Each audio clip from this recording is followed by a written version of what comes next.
आता, ठीक है. Explore, now this is something which is a very important keyword. Okay, explore, like explore the dimensions of Ashoka's Dhamma.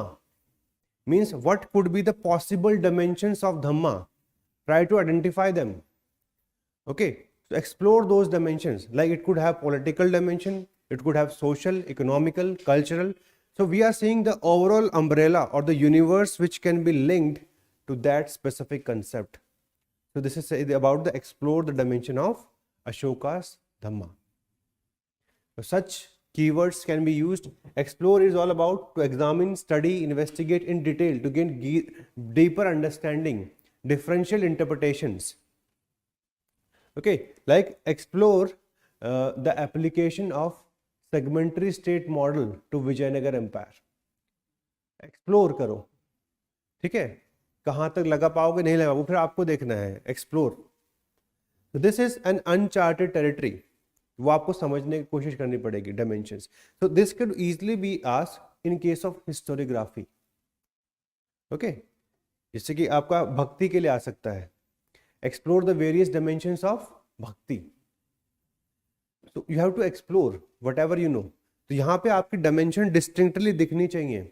Like if you see this question, Ashoka's Dhamma, it had political connotation, it had economic connotations, it has social cultural connotations also.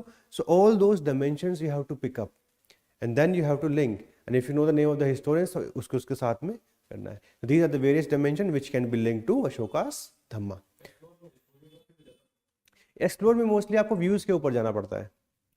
क्या views है, क्या interpretation है. तो views and interpretation is the main requirement of exploring.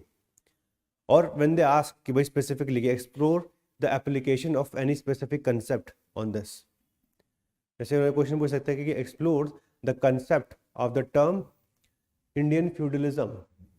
Okay, and explore the applicability of feudalism to early medieval India. So they ask you about those different dimensions, different viewpoints. हाँ, तो वो historiography automatically आ जाएगी. जब आप explore करने जाओगे तो आप तो इतने बड़े ज्ञानी हो नहीं, है ना, किसी न किसी का सहारा लेना पड़ेगा. their viewpoints we have to write. So this becomes a pet kind of directive for your historiography. Okay, and this normally आपको क्वेश्चंस में ये नहीं दिखेगा, बहुत ही एक आधी बार आएगा, very less relevant in exam. तो कभी कभार ही आता है, बट इसका मतलब समझ लो, views and interpretations. This is the main soul of explore.